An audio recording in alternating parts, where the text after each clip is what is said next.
This episode was originally a live conversation at Startup Night 2022 in Winterthur. When you run a small business and venture capitalists knock at your door and say like, hey, would you like $40 million? Who the fuck would not be tempted, right? Like, we haven't made any money, not any real money anyway. Here's someone dangling a huge check in front of you. I mean, you would really have to be unhumanly strong to not at least consider that.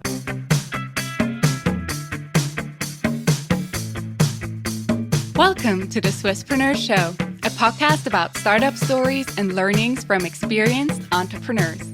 Here's your host, Sylvan.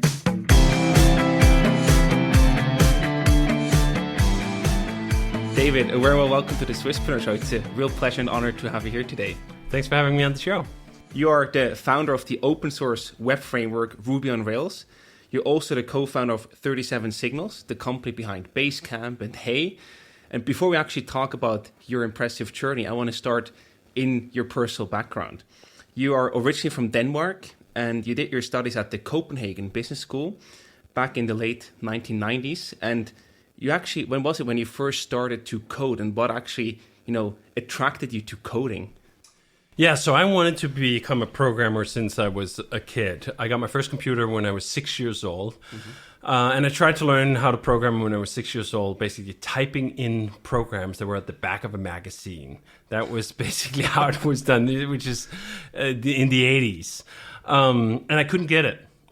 I just couldn't make it click. I remember not understanding something as simple as variables. Why would you assign something different to the one thing? And then, a few years later, when I was in my early teens, I again wanted to learn how to program because I'd just been obsessed with video games. And I thought, I want to make video games.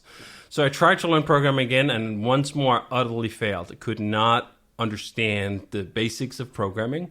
Very frustrating so I gave it up. So it really wasn't until I got started with the internet in the mid to late 90s that I kind of found myself in through programming, which wasn't really programming to start with. It started with HTML, figuring out how to use HTML and maybe a little bit of JavaScript and all the things you needed to publish on the internet. Mm-hmm. And then I had a bunch of friends who were programmers who helped me with that. Fast forward a few more years, and in the late 90s, early 2000s, I was working on a gaming website called dailyrush.dk, part of an incubator during the heady .com boom years. And I just sort of picked up PHP as doing that because we were building this thing. There were a couple of programmers assigned to it, but I had these ideas, things I wanted to change and things I wanted to improve. And it was just frustrating to have to go through other people. If you learn to program, you can express your own ideas at your fingertips, which is an amazing feeling. So I learned just enough to help contribute, to help build this thing. But I certainly did not think of myself as a programmer at that time. Mm-hmm. And it really wasn't until I started working with Jason Fried, my still business partner at 37 Signals, in 2001, that I got my first real commercial programming job. And I was not a great experienced programmer at that point. I mean, by the time I sold my services to Jason for $15 an hour, which was where we started, I had really only been programming for, I think, 2 years at that point or something like that. But I knew more than he did. He was trying to learn programming at the time, and I simply connected with him over the internet through a blog post and email, and we started working together. And fast forward a few more years and we start building this Basecamp thing in 2003. Mm-hmm. I pick up the Ruby programming language and it's just this galaxy brain explosion. I find out that programming for me now is more than just a tool. Mm-hmm. It is something I can see myself in for the long term. I can see myself as a programmer. And Ruby really changed my trajectory as a programmer. And I just really dove into it and thought, like, you know what? I should get good at this. Not just proficient, not just competent. No, I should get good at this, really good.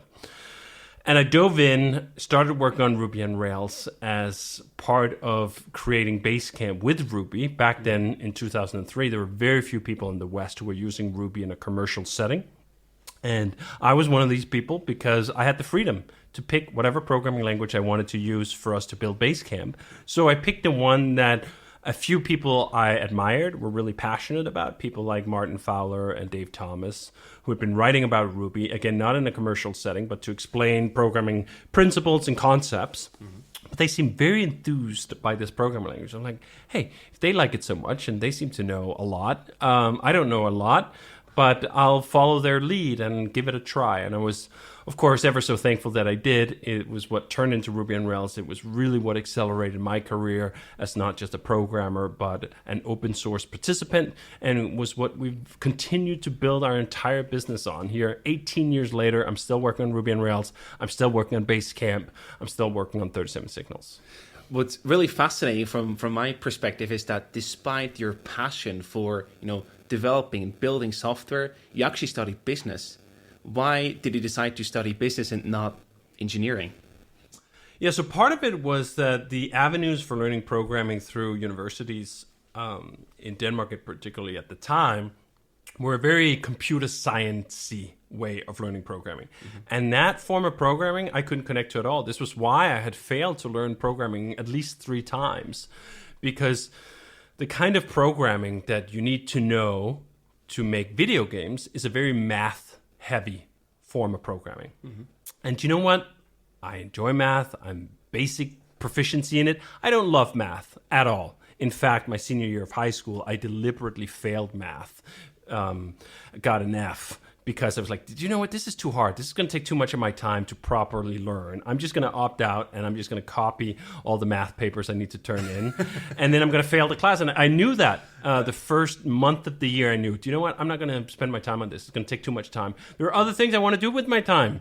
This internet thing is really interested. I want to do internet things rather than the math things. So I just knew that direction, that way of learning programming was not for me. I was not going to be interested in learning how to build compilers. Just not me. That level of abstraction does not speak to me at all. I don't consider myself a computer engineer or a programming engineer. I consider myself a software writer, and it's a completely different paradigm and self-conception. And it wasn't until I discovered Ruby that I found an expression, an outlet for that, and that was not what was being taught in any school. There were no programs who were going to teach you how to be a software writer. There were programs who were going to teach you how to be a computer scientist, but I didn't want to be a scientist. I didn't want to be a computer scientist, so that didn't appeal to me. Versus business, I've always had an interest in. I ran all sorts of businesses, and very early on, a newspaper route at age, 10. I worked at a grocery store. I sort of had an appreciation for, making money, because it was a way to give yourself freedom and the things you wanted, and especially coming from a background where we didn't have a bunch of spare money for me to spend on computers. I had to earn my own money to buy the computers and the video games that I really wanted. So I already had an attraction to business, and I also just had an attraction to business as a way of commercial rhetoric, as a way of being persuasive towards other people. If you can sell them something, you've convinced them of something. That to me had a real appeal and real attraction. So learning business was just a straight shot from there. I always was very curious about how companies operate. And I worked at a bunch of companies before entering Copenhagen Business School. And you know what? I didn't have the highest appreciation for how they were run.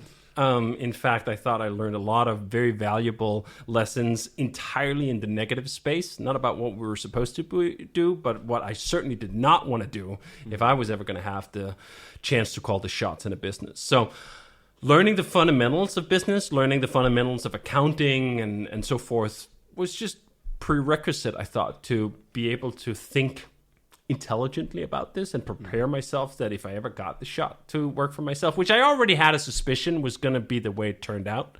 Because, as I said, I worked for other people. It wasn't me. Let's just put it like that. I had too many opinions. They were too loud, and I couldn't keep my mouth shut. And that often got me in trouble with people who actually did call the shots, right? You're like, who the hell are you? You earn a salary here. You are, not only do you earn a salary, you are a junior. Why should I listen to you, right? So I thought, they're right. Why should they listen to me? Let me find a place where I can listen to myself, where I can do things like how I want to do them and express that in a way of operating a business, designing a business, configuring a business like I would see fit from first principles. Right. So you basically were a bit unemployable, so to speak, right? Yes, I mean, I think I was employable to the sense that like I could fake it. Mm-hmm. I didn't enjoy it. Yeah. Like I could fake being a reasonable employee. Sure. Yeah. But not for that long. Let's just put it like that. And then I just thought, you know what? I am probably not going to be happy until I arrive at a place where I can't call my own shots. And I'm not going to get good either. I mean, I worked at a number of companies, and I felt like I wasn't learning enough fast enough. Yeah. And you eventually then found that path to call your own shots. In 2004, you co-founded 37 Signals, the company behind Basecamp and Hey. And for Basecamp, basically, quote unquote, it was you were desperate to stop embarrassing yourself in front of clients was the reason why you actually started Basecamp. Can you elaborate a bit more why you actually started Basecamp and what the problem was that you were solving back then?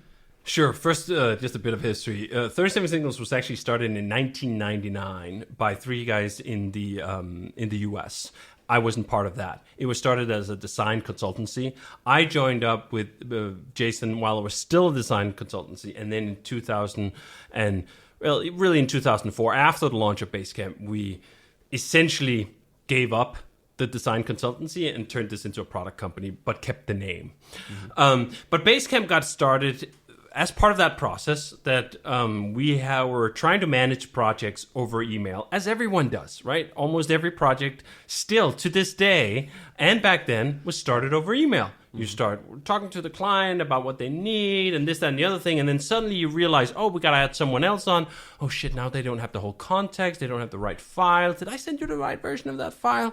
Where did we actually decide on this thing? Oh, we have all these tasks we were supposed to do. Did they all get done? There are all these questions where email is a wonderful way to start projects. It's an absolutely horrid way to run projects. And most people find out when something falls through the cracks. Yeah. When some ball is dropped and you look like an idiot because something doesn't get done or the wrong version or you can't get someone new involved with it. All these problems we have with email. And we thought, you know what? We know how to build software. Can't we just build some damn software to solve this problem? And that's what we started to do. And initially, Basecamp was designed as a solution to our own problem for ourselves. It wasn't until halfway through the development process that we showed this to someone else in the industry, some friends in the industry, and like, hey, what do you think? And they were like, hey, take my money. Can I buy this too? And we're like, oh, okay, well, I guess this could be a product. Let's try that. And we turned it into a product, launched it, and had some very modest aspirations for what kind of product it was going to be. We were going to continue the consulting firm and so on. And I remember our initial target was if after a year we could just be doing $4,000 a month in revenue, this would be a nice supplement to the consulting business. Mm-hmm. And of course, it took about 3 weeks until we secured the $4,000 a month, and then it kept growing from there. But still, it took about a year before we really committed and say, like, now this Basecamp can pay all our salaries, which, by the way, were only the salaries of 4 people at the time. And those salaries were quite modest. But we reached that milestone that we could pay our salaries. We didn't have to do the consulting anymore. We could focus 100% on the software business. And that's what we did. So that's a very organic way of growing the company, yes. Right? To say, hey, we want to grow there until we can afford it, and then we switch completely. Yeah, it did not require other people's money. We built the business bootstrapped in the sense that we had an existing business, we ran the consulting stuff, and we did not give that up until this new thing, this side project, was doing well enough that it could pay the bills.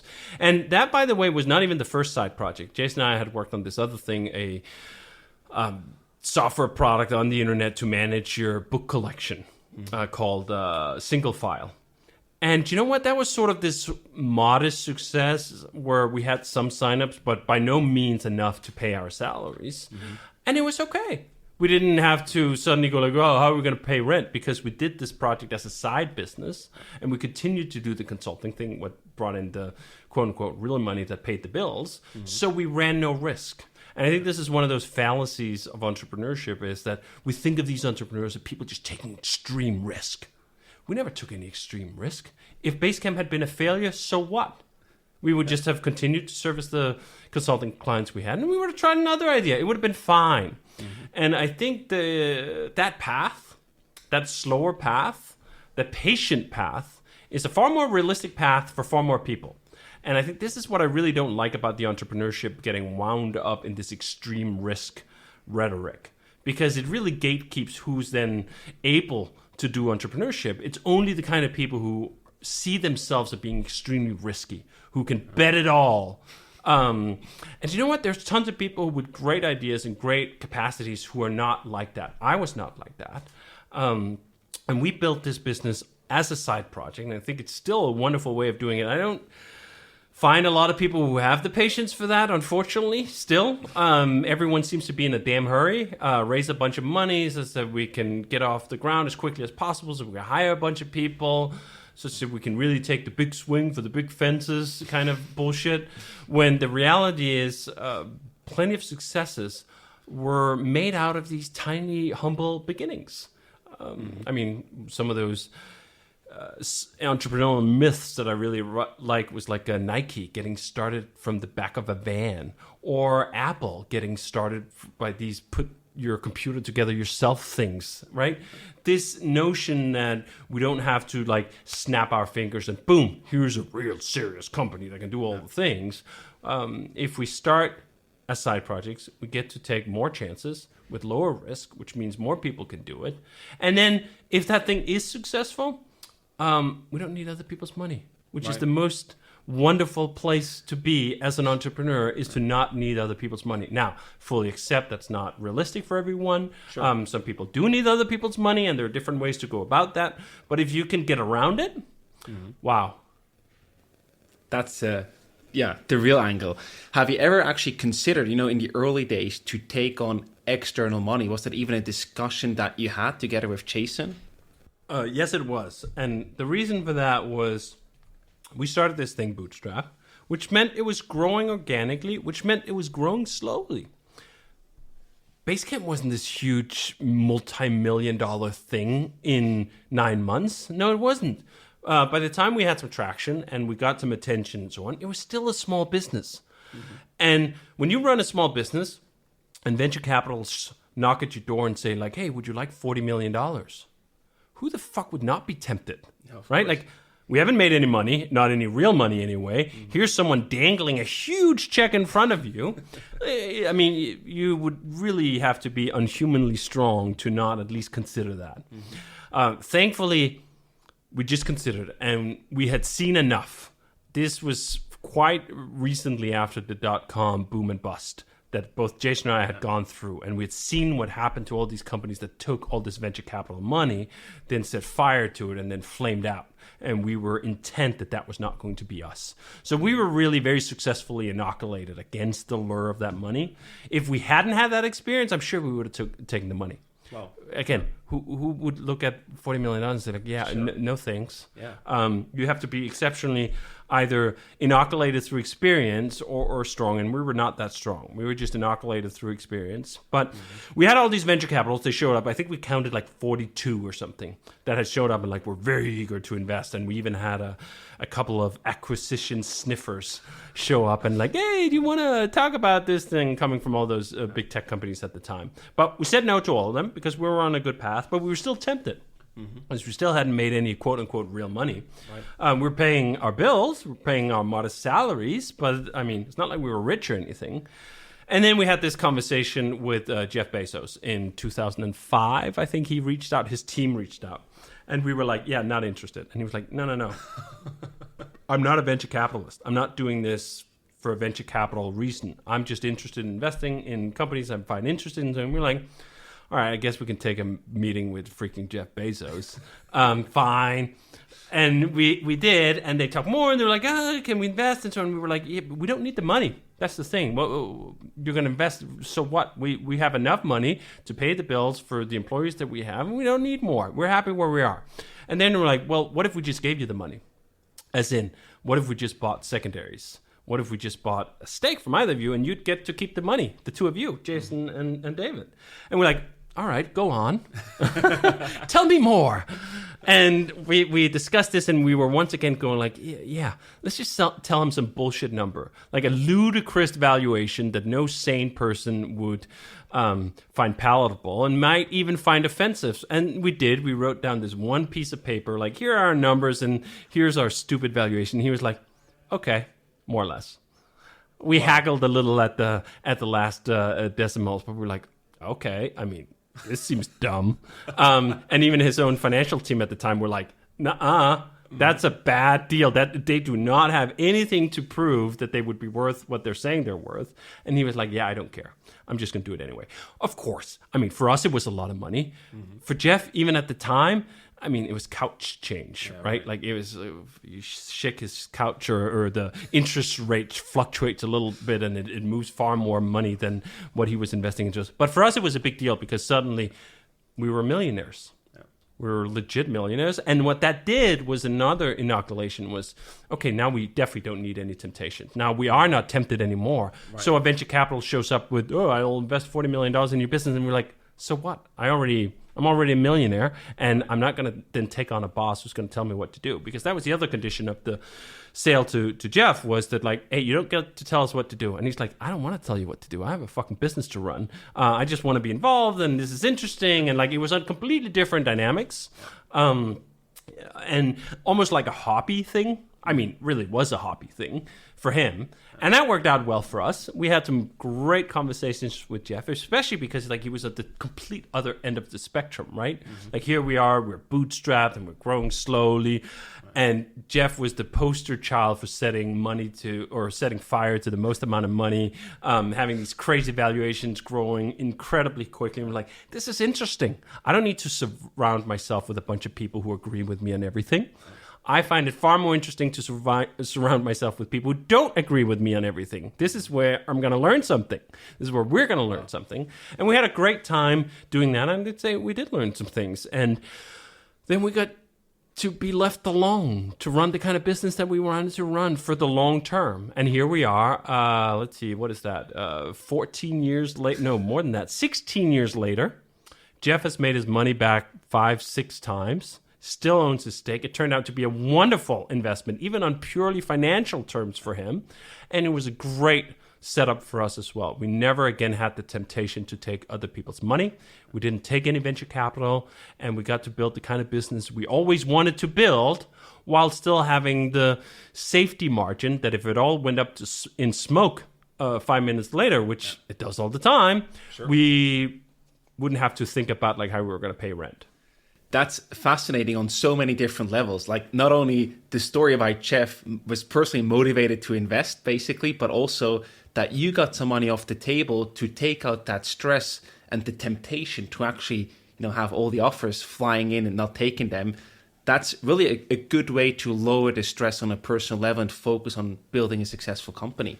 Yes, and I think that focus on lowering the stress was really key, because I was never interested in building a stressful business. Mm-hmm. I was interested in building a long-term business. And if you're going to build a long-term business that you're going to be in for 10, 20 years, if you build a stressful one at the same time, you're going to fucking die, right? No human ends up healthy on the other side of a 10, 20-year stress march. Sure. So we built the kind of business that allowed us to do other things, that allowed us to work 40-hour weeks and say, yeah, that's enough. Let me have some hobbies. Let me have a life. Let me exercise. Let me have family. Let me have all the other things that make life worth living. Yeah. It's not this singly focused pursuit on the business, that it could be so much more than that. And by the way, we were also building a business, and it was growing very quickly and doing very well. Thank you very much. So it wasn't like it was a trade-off that, like, as we were being accused of in the early days, oh, that's cute. You're running a lifestyle business. Yeah. And I was like, yeah, fuck yeah, we are. Why would I run a business that's not compatible with a lifestyle? What kind of business are you running that is not a lifestyle business in the sense that it's compatible with a life with style, right? Why would you give those things up? That sounds just mad to me. So we never did. And it's funny because, especially in the United States, people were incredulous of this. They kept going like, yeah, you say you work 40 hours a week, but in the beginning, I'm sure you were really... And we were like, no. In the beginning, we worked less. When we built Basecamp, I was in school at the same time, and I was working 10 hours a week on it. So not only is it possible to build a business without pouring in the 80 or 100 hours of mythical labor that everyone seems to be so excited about bragging of in the US, you can also build a great one. A business that has all the impact you could stomach, all the impact that I had appetite for anyway. Build some great products, build a great business that did well by employees and customers and ourselves, and was there in a setup that would work for the long term. Where here I am, 20 years later, I'm like, yeah, pretty nice. Right. Still great. I could totally see doing another 10. I don't know how long it's going to be, but I'm not going to quit because I built a shit business I don't want to work at, and I can't wait to come out. I can't wait to exit. No. This talk is supported by Small PDF, the successful Swiss scale-up making PDF easy for over 1 billion people around the world since 2013. You may remember them from a previous podcast we hosted with their CEO, Dennis Just. Their mission is to make PDFs and life easy for people across the world, a mission made possible with their 90-plus amazing employees across Zurich, Belgrade, and Barcelona. If you want to join this fast-growing Swiss scale-up, visit smallpdf.com/Swisspreneur and apply. But when you actually started out, how did you split your time? Because if you work 10 hours a week on that specific side project, you gotta be ruthless in prioritizing your time and saying no to a lot of stuff, I imagine. Yes, constraints are liberating. I think this was one of the most important lessons we learned very early on, was you can get a tremendous amount of stuff done in 10 hours a week if you spend them right. If you squander them, you get nothing done. Yeah. And that's very quickly apparent, particularly when you only have 10. Sure. Anything that's sort of like not moving the ball forward stands out. Because you squandered those hours and there's only 10 of them, quite quickly you've squandered a whole week and we haven't moved forward that week. Yeah. So you get very quickly into this loop where you're like, all right, I got 10 hours, I got to make them count. I got to make them count in terms of tools that I'm working with. This was what Ruby on Rails came out of. This is why it was so productive, because it had to be productive enough that a single programmer in 10 hours a week could build Basecamp. Yeah. That was the constraints it was being constructed under. Wow. And the same goes for the rest of the business. What does it take? How many meetings do we need to have? How much do we need to discuss decisions? How quickly can we move? And you find out, as Derek Sivers says in his wonderful post, one of the most frequent essays that I refer to is "There is no speed limit," which is also stated as "the standard pace is for chumps." You don't need to move at the standard pace. You can move far, far quicker than the standard pace if you're willing to give up a bunch of extra stuff that doesn't actually need to get done. And you just focus on what are the things that absolutely positively need to happen for us to move forward this week. And you find out 10 hours a week is actually a fair slice. Right. And when you go from 10 hours to 40 hours, you do not get 10 or four times as much done. You are lucky if you even get twice as much done. The curve has a really steep cliff, which is one of the reasons I always thought, what are you talking about 80 hours a week? 40 hours a week is already a feast compared to the 10 hours a week I was living on and we built our entire business on. So this really gave us the confidence to believe that we didn't have to work our entire lives away to build a good business. We had built Basecamp, the thing that is still here today, the thing that has earned hundreds of millions of dollars in revenue over the years we've been in business. That thing, it was built in 10 hours a week. Wow. Now, of course, it was the final destination, and we've sent the Heinermeier, blah, blah, blah, blah. All these other things, right? But you can get there. And if you can get there on a single programmer, working 10 hours a week, with 2003 technology, at 2003 prices, are you fucking telling me that in 2022, when everything is like 1,000 or 10,000 times faster, cheaper, better, you can't do it? That's just bullshit. Right. Yeah. So this idea that you can build something yourself if you shake and bake with the main ingredients, which is personal competence, you have to be able to build things yourself, and a bit of time, is absolutely still present. So this is one of these reasons why I still believe that this bootstrap angle is so possible and that the side project way of building is so desirable. I must admit I have not been very successful in convincing other people of having that level of patience. But even so, just setting that horizon can at least inspire someone to think like, okay, do you know what? I want to start a startup. Maybe I don't need 20 people. Mm-hmm. If those guys with 4 people working it as a side project could build a business, maybe I can get going with like just the 2, 3, 4 of us. Mm-hmm. And we can actually build it ourselves. And then we don't need that much money. Even if we are raising some money, we can get further. And perhaps we don't need to get on the venture capital train. Do you think that this will now change, that more and more people will embark on the bootstrapping business setup? Or will this always sort of stay a niche play in the startup ecosystems? Well, the wonderful thing is, right now, it's basically the only play because there is no money. Yeah. The freezer has shut. We are in the ice winter. And it is this is the most difficult time to raise money as it's been since the 2008 financial crisis. And perhaps in some degrees it's worse. So right now, I think entrepreneurs are being blessed with an environment that do not allow them to take the quote-unquote easy route of just raising a ton of money. Because those things are, at least for a lot of people, it's no longer an option. And therefore, you must look at the only other option there is. Build the fucking thing yourself. Off your own money, off your own time, off your own competence. And I think that will turn out to be a blessing for some people. Not all people, and some people will spend a bunch of time and they'll regret it and they'll go like, oh, it's also because I can't raise money, it's because blah, blah, blah, all these other things. Yeah, just, okay. If that's what you need to tell yourself, fine. All right. But there will also be people who will start their business in this bootstrapped way because it's the only damn option there is. And they'll come out on the other side and go like, oh man, I'm so fucking glad I started it now. Yeah. I'm so glad that we got going in 2022 when cheap venture capital, well, not cheap, it's never cheap, when easy venture capital was available. Mm-hmm.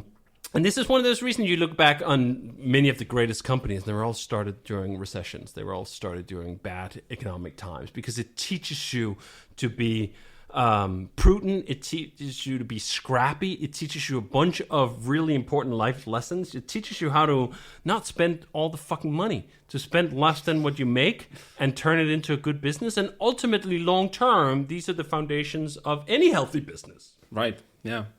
You actually also started another side project in 2020, Hey, the email service. This didn't start out of embarrassment, but more out of frustration. What was wrong or still is wrong with email that you were motivated to start Hey? Yeah, so I've been using email since 93, maybe.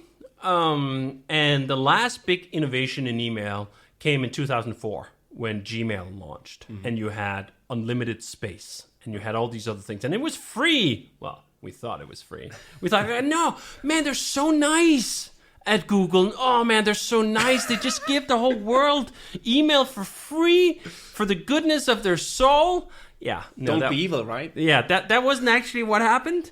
But what did happen was that Gmail launched in 2004 and very quickly became essentially a monopoly on email. It took a few years, but they have had a monopoly on email for a very, very long time, which meant that they had no real competition, which has meant that there's been no real innovation in email by the time we launched Hey for more or less 16 years, at least at the service level. There's been innovative clients that's worked on top of something like Gmail, right. But to really rethink the email experience, we believed that we actually had to run the service. Yep. So we thought, you know what, I've been using email now for 17 years or whatever much it was by the time we started working on Hey, and I have about 5,000 ideas for how this shit should be better. I spend so much of my time in email. After Basecamp, email is the thing I spent the most time in. I spend a lot of time at Basecamp. This is where we coordinate all our work. This is how we run the company itself. Mm-hmm. But then after that, if I talk to anyone who does not work at 37 Signals, I use email. Mm-hmm. I send and receive a ton of emails. But what was happening was I was spending an absolute undue amount of my time doing that, managing that in Gmail. Because one of the fundamental issues was anyone who had my email address had my attention. At their leisure, at their time of choosing. They could send me an email and pling, a thing would pop up in my inbox and I'd have to at least look at the headline. What an invasion of my attention. Why would I give everyone in the damn world a license to invade my attention and my brain of their choosing? Now that I've been using Hey for 2 years, the old way of using emails just seems psychotic.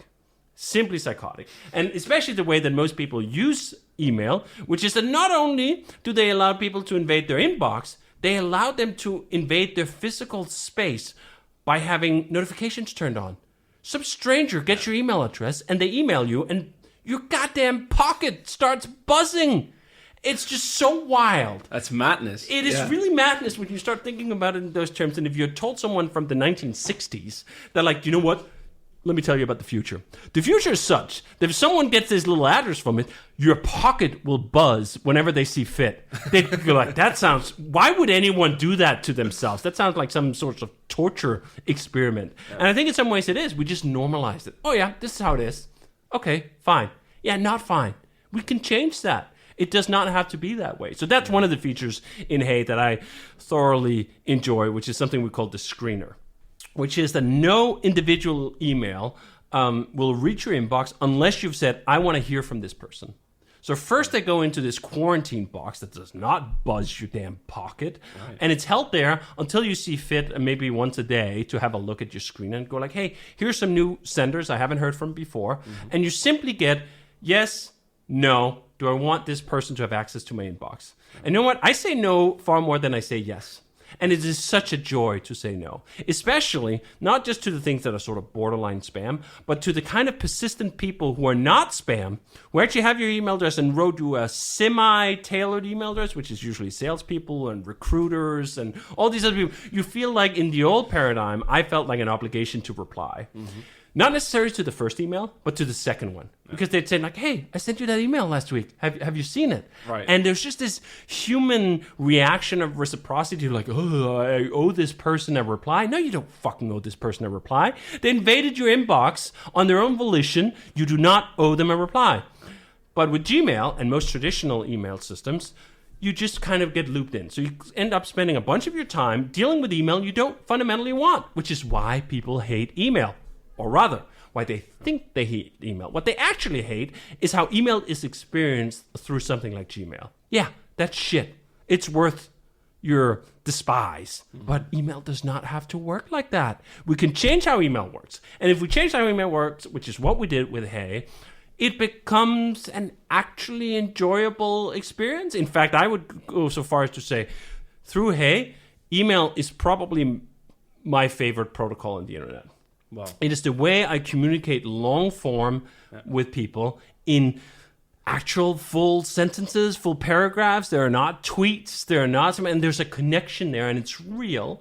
And it's asynchronous. It's got all these qualities of good, solid communication. Mm-hmm. The problem was that good, solid, high-quality communication was being spoiled and diluted by all the shit that ended up in your mailbox. So you'd be like, oh, here's a letter from someone I really like corresponding with, next to some ad, next to some person screaming at me, next to someone asking for money, next to all this crap. And we've just put it in the same box and you're like, these things don't go together.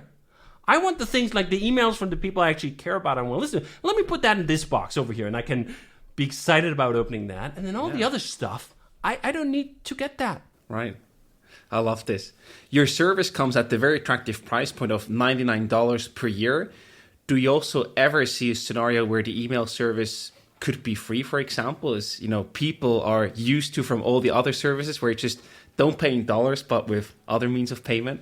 Yeah, that's exactly the point, right? No email service is free. You always pay. Right. And if you don't pay with money, you pay with attention, you pay with your privacy, you pay with your sanctity of the brain, as in using something like Gmail, which is essentially this sort of time pocket. What was the best email system we could come up with in 2004? Mm-hmm. Yeah, it's fucking wonderful. For 2004, 2022, absolutely not. Yeah. Were the best ideas we ever had about email conceived in 2004? What? No. We sell a product. We sell a service. When you buy that service, like, you're the customer. I don't have to sell you attention. I don't have to sell you privacy because it's so much simpler of a transaction to just sell you a thing that you actually enjoy and want to use. And then I get to keep the money you give me. Can we just make transactions like that do not have to go through a web of secondary providers and tracking and all the other bullshit that's part of quote unquote free products?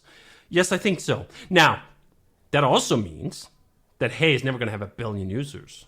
Right? Like there's just not 1 billion people who are going to pay $99 a year for email.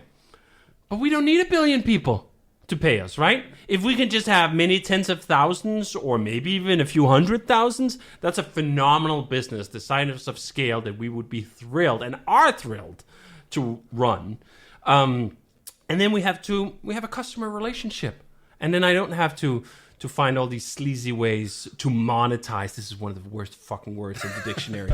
Monetize, right? Whenever you hear the word monetize, just think something sleazy is going on, right? Because monetize is, you don't say monetize if I'm selling you a product or a service, right? Like I'm selling you something. Monetize means like I'm selling something else and I'm selling it to someone else. And it's usually a sleazy operation. Oh, right. One thing that you recently announced for both businesses, Hey and also Basecamp, is that you're leaving the cloud. So email was wrong, you fix it yourself. Cloud also seems to be wrong, so you leave the cloud. What is wrong with the cloud? So I got really excited about cloud about 5-6 years ago. And one of the reasons I got really excited about was that the pitch was, it's going to be so much simpler to run your operations. You're going to need far fewer people. You're going to have far less complexity in operating. And I go like, that sounds great. Yeah. That means that we, with the same size team, can service more services, more customers. Wonderful. After 5 years of running essentially an A/B test, because we never took off some of our Basecamp services. We continued to run those on our own hardware, and then Hey and some of the other services we ran in the cloud. So we really got a great split test. We're like, yeah, those promises never came through. Mm-hmm. It was not easier. It did not require fewer people, and it was a metric ton more expensive. So the entire value proposition of the cloud was something we tried very hard to make work over many years, and ultimately came to the conclusion, it doesn't work for us. And us meaning a middle-sized company that have enough people who know how to operate servers, because you need those people anyway to operate your cloud operations, and you have a somewhat stable and consistent usage story. Like if you're an e-commerce store, if you're Shopify and Black Friday is like 300 times the load that it normally is, right? Are you going to buy all the servers it's going to take to service Black Friday and then have them for all the other 364 days out of the year? Well, that doesn't make sense. Maybe not, right? Yeah. Cloud can really work there. Mm-hmm. For us, that's just not what it is. Yeah. We have an incredibly predictable load, and so does most SaaS companies. Most SaaS companies are not the Shopifys of the world. There are some that have spikes, and cloud can make sense there. It makes sense to rent if you don't need to use it all the time. It does not make sense to rent if you need to use it all the time, if you need to use it for years on end. And of course it doesn't. Everyone knows that if you rent something for 5 years, you're going to pay more than if you had just bought it. Of course that's true, right?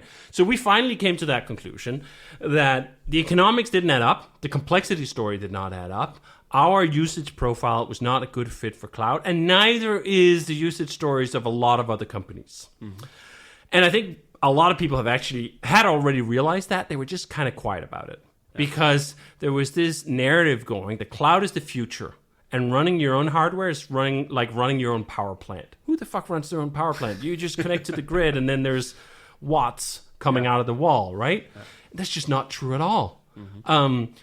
These servers are just someone else's servers you rent. Mm-hmm. And if you have a business that can afford and is stable enough and is proven enough that you can buy things, you should maybe just consider buying things. Right. Again, if you're a startup and you don't know whether the idea is going to work, are you going to buy a bunch of hardware? Maybe not. Although even in that case, I think it's worth questioning that logic a bit, because if you are a startup and you don't know whether it's going to work or not, you also don't need a lot. Mm-hmm. When we started Basecamp back in 2000, or when we launched Basecamp in 2004, we were on one single shared host. it was $249 a month. That was not the thing. Like, if it hadn't worked, okay, fine.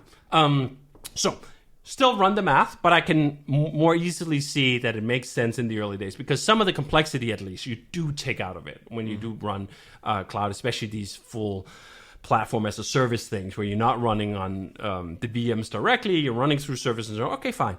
Just know that if the thing you're building works and you need to scale up and get a lot of customers, holy shit, does it get expensive quickly on the cloud. Yeah. And when it does, you should think about it quite early in the process. There's a lot of startups who've essentially been killed by cloud expenses because they ran out of runway much faster than they would have if they had switched horse to owning just a modest amount of their own hardware. So for us, at least, it was just clear, okay, that doesn't make sense. And then the other thing that didn't make sense, or really just pissed me off, was I'd see these announcements all the time. Amazon US East 1 goes down, and you're like, half the internet is offline. And you're like, what? Wasn't the whole damn purpose of the internet, wasn't the design that DARPA came up with that we were going to have this resilient setup where everyone were these autonomous nodes and it wasn't interconnected, and if a damn nuclear bomb went off in Washington, D.C., you'd still be online in Miami? That was supposed to be the design, right? And we've essentially squandered some of that advantage, some of the time, by centralizing so much of the internet in the hands of 3, 4, 5 companies that now run these mega operations, these hyperscale operations, where if things go down, sometimes many other things go down with them. And we need, and in my opinion, owe the internet to retain the resilient design it was intended for. Yeah. I also just think on an economic sense that handing over the entire internet or the operations of the internet to 5 companies, it's going to land you in a monopoly, duopoly, oligarchy, blah, blah setup where a bunch of mega companies control everything. And we've seen some extent of that where, given the fact that particularly AWS runs so much of the internet, suddenly they become an arbiter of what's allowed on the internet. Mm-hmm. Because now there's just these 5 companies that control what's there, and they're quite easy to petition. People go like, why is Amazon allowing X to be on the internet? And they go, maybe we should just cut off X. That's a lot harder to do if the internet is still in its original decentralized configuration, which, hey, was why it fucking took off in the first place. If the internet had been a permission-based business in the first place, it would never have become the internet that it is today. If the internet had worked like the App Store, where we have to plead and beg with Apple or Google to be in commerce, to be in business, the internet would never have happened. What a tragedy. Mm-hmm. Yeah, you had your fair share there on discussing with these companies. Oh, yes. One thing that I also want to talk about, you have, plenty of experience running your company. You also do things differently, as we obviously heard by now. And one thing that is currently sort of a trend that many see or identify is the whole trend around quiet quitting.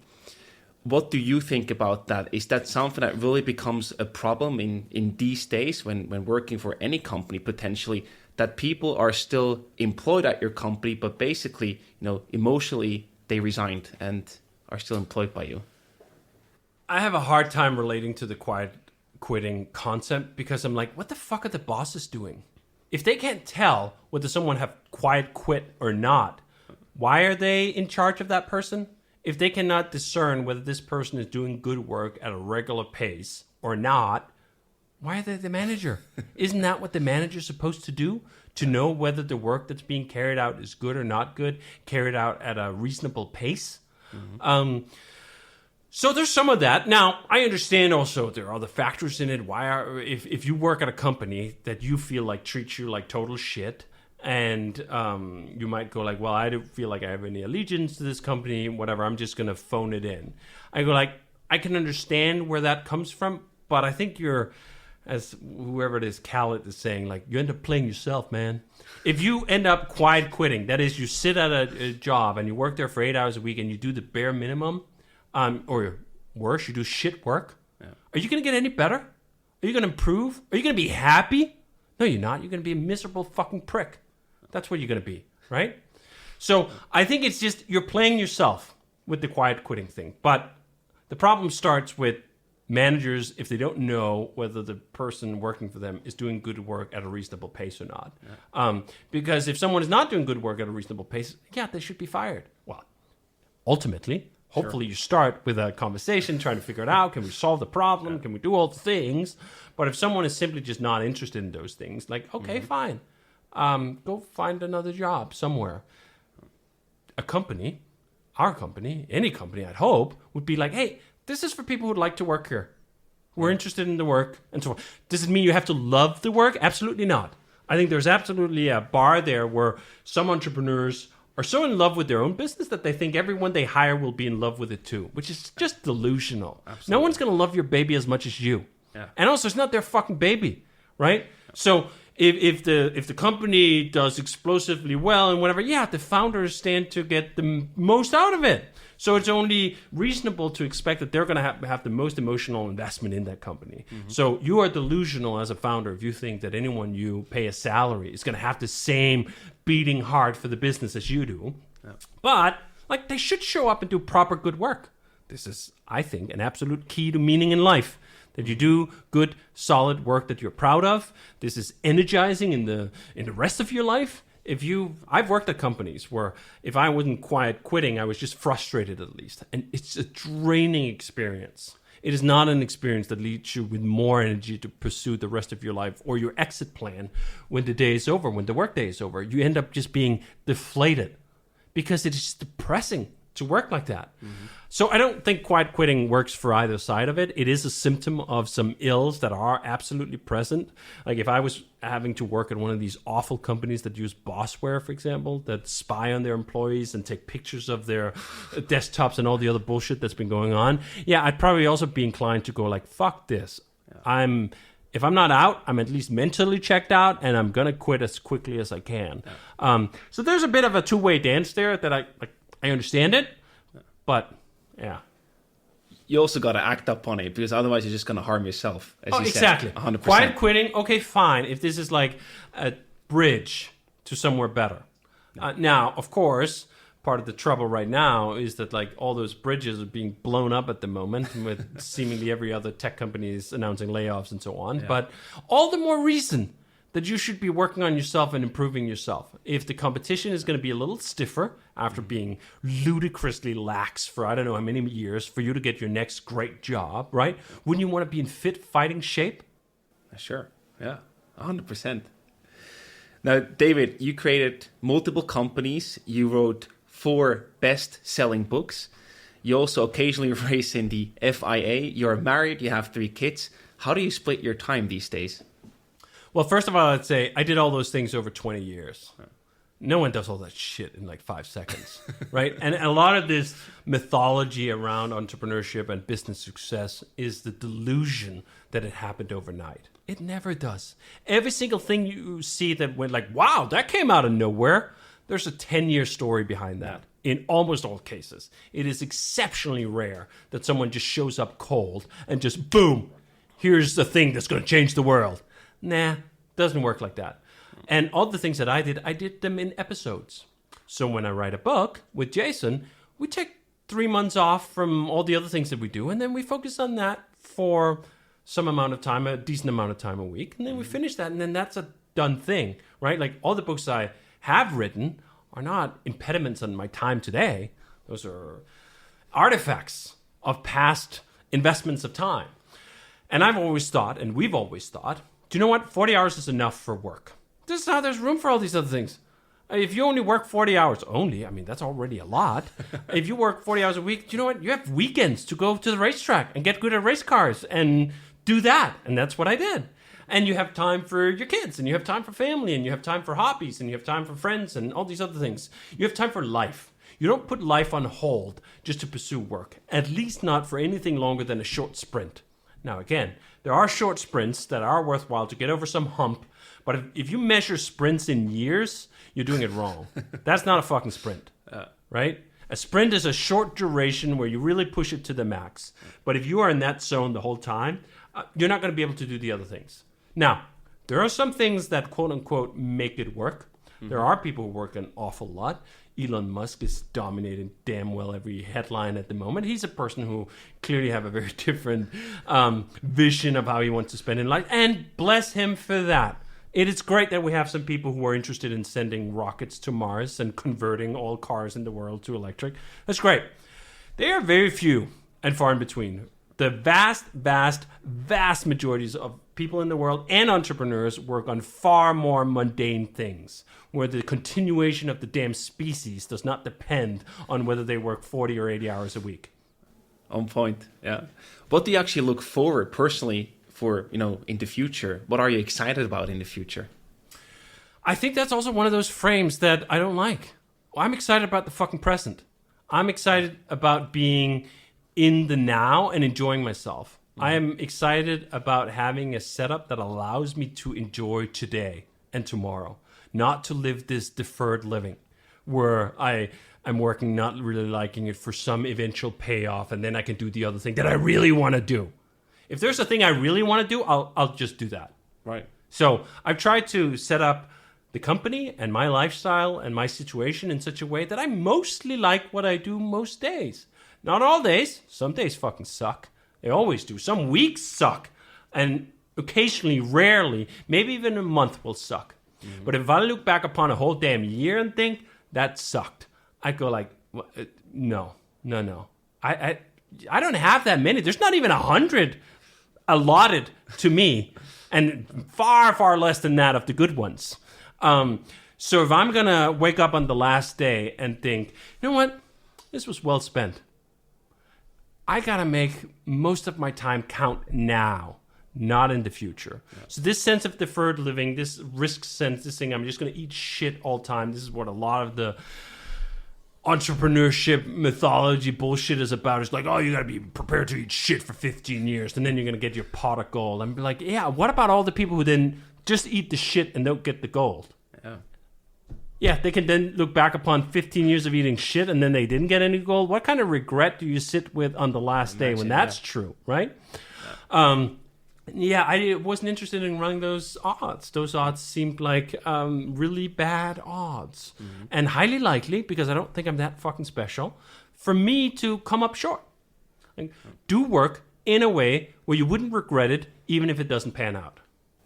Would you say it's really about having a good balance and mainly having fun in the present moment, enjoying what you're doing, enjoying life? Fun is a key ingredient, but for me, even deeper than that is meaning. Mm-hmm. What I do have to give me meaning in a sort of deep existential sense. Am I expressing my human capacities in a way that I feel is worthwhile? Yeah. Am I working on things in a way that is gratifying, enjoyable? Does it give me access to the flow state where I'm really just focused and I am getting better and I'm reaching? Can I compare myself to myself and think like, man, I've progressed. I've learned something. I've become better. I've become smarter, wiser, whatever. Mm-hmm. Some of the time this should be fun, but like no amount of, this is all the whole thing about pursuit of happiness, right? Like we get these glimmers of happiness. No one is just a fucking smiling idiot all day long, all week long, all month long, all year long. That is not a good measure because it is an absolutely unattainable measure. But can you find deep meaning in your life where you're fundamentally satisfied with how you've configured your existence? Mm-hmm. Yeah, that's achievable. That's possible. And it does not require you to be the richest, to be the best, to be the fastest, to be the smartest, to be any of those things, right? It requires you to be satisfied with where you've gotten. Mm-hmm. And for me, a lot of that satisfaction is derived from not outcomes, not goals met, but how I show up. Yeah. Do I show up as a diligent person who tries my damn best and then a bit more? Do I show up and try to do really great work with people I enjoy being around, for customers I would like to sell to and feel like I offered them a reasonable deal? Again, immensely achievable for a lot of people. And that is a source of meaning that plenty of billionaires have not even achieved. Oh, yeah. I think that is a wonderful way to sort of wrap up the conversation. Before we do so, I have some rapid fire questions for you. I either give you a question or different options to choose from, and you have to answer in one sentence. Shoot. Let's go. Denmark or the US? Easily these days, Denmark. Choose a baby, Ruby on Rails, Basecamp, or Hey. Ooh. Wonderful things. I don't have to choose. Yeah, you can do all of them. Fair.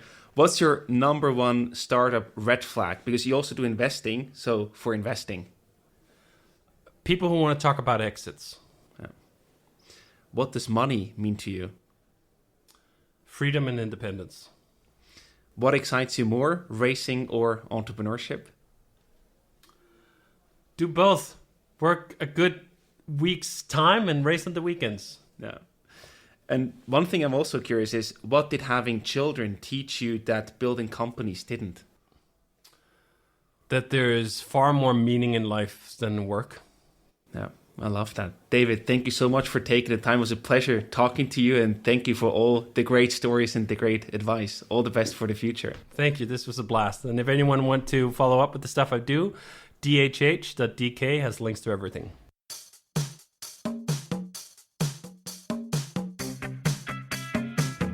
We hope you enjoyed today's episode. If you did, you can support us by rating our show on Apple Podcasts.